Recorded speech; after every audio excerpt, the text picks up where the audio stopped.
Good afternoon and welcome. This is your weekly message from First Congregational Church, Milford, New Hampshire. I'm your pastor, Al Hoyt. Lots of stuff going on. Today is Thursday, July 16th. I hope you filed your taxes yesterday. Lots of things going on, as I said. Scott Whittier and I are getting things ready to go our first outdoor worship on Sunday, July 26th. I hope many of you will be there.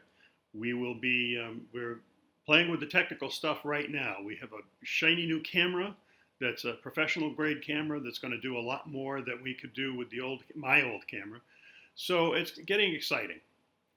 If you happen to see Herb and Karen Swenson, make sure you congratulate them on their 45th wedding anniversary, Sunday the 19th.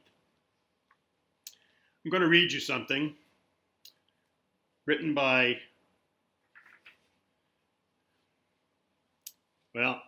doesn't say.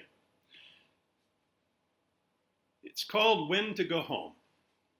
And it starts off with Exodus 20, verse 11a. For in 6 days the Lord made heaven and earth, the sea, and all that is in them, but rested the seventh day. Marian Wright Edelman, the founder and president of the Children's Defense Fund, writes the following prayer in her book, Guide My Feet. Lord, help me to sort out what I should do first, second, and third today, and to not try to do everything at once and nothing well. Give me the wisdom to delegate what I can and to order things that I can't delegate. To say no when I need to, and the sense to know when to go home. When I read this prayer, I laughed out loud and I thought, has this woman been looking in on my life? Has she been sticking her head around the corner when I haven't been watching?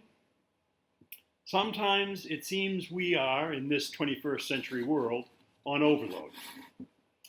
So many things to do and so little time. So many needs, so many sick people, so many poor people, so many hungry people, so many lonely people. There's drug addiction in the world, there's violence, there's illness, there are wars. We know that we are called to make a difference, but how, in God's name, can one person make a dent? Actually, one person can't change the world. But one person can change, and that one person can share the love she or he has experienced in that change with someone else. And then that person might change. Soon that second person may be sharing compassion with another, and yet a third person could have changed. We seldom know the end result of our work. I'm reminded of a story that I may have told before, but I don't know. There was a woman named Amy who was both of my kids' 6th grade teacher. And she went to the same church Verna and I went to. And one day, right after worship, she came in all worried. She was crying, she was upset. Seems she couldn't get her car, the steering wheel, to unlock. Now, any of you who've had that happen when you're parked on a hill, as she was, know how frustrating that is. So I went out and I helped her and I unlocked the steering wheel for her and didn't think much of it. And a few days later, I got a thank you note from her, and it said in the note, "This is the second time you've saved my life." And I had no idea what she was talking about. I mean, it was a locked steering wheel. It's a pretty easy fix. But when I saw her the next Sunday, I asked her about it. I said, "What do you mean this is the second time I've saved your life?" And she told me a story about a fire lieutenant who came to her house when her alcoholic husband had fallen asleep on the couch with a lit cigarette. And after we made sure the fire was out and the house was clear of smoke, and I sat down with this woman and her 2 children, and because she had told me that this had happened before and would probably happen again, and I sat down with them as I was filling out the information for my report, and I said, "How much longer are you going to let this go on? How much longer before he does something worse and burns the house down or worse?" And I didn't think much of it after that. Didn't think much hardly of it at all. Well, it turns out that that woman was Amy.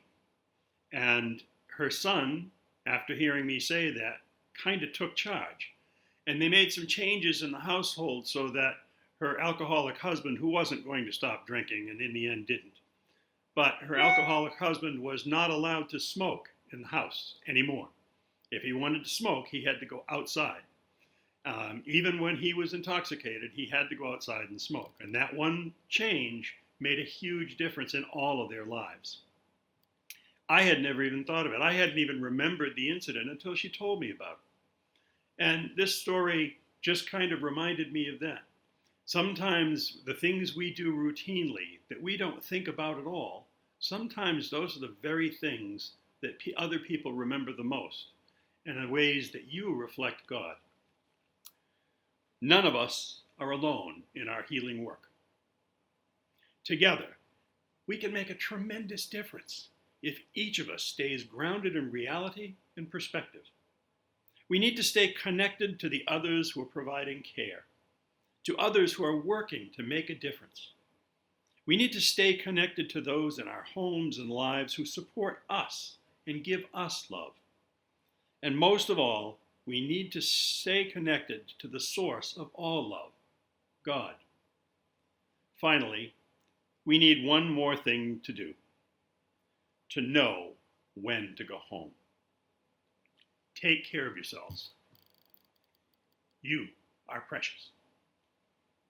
Please join me in the Lord's Prayer.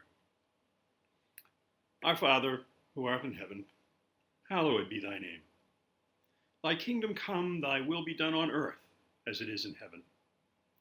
Give us this day our daily bread, and forgive us our trespasses as we forgive those who trespass against us. And lead us not into temptation, but deliver us from evil. For thine is the kingdom, and the power, and the glory forever. Amen.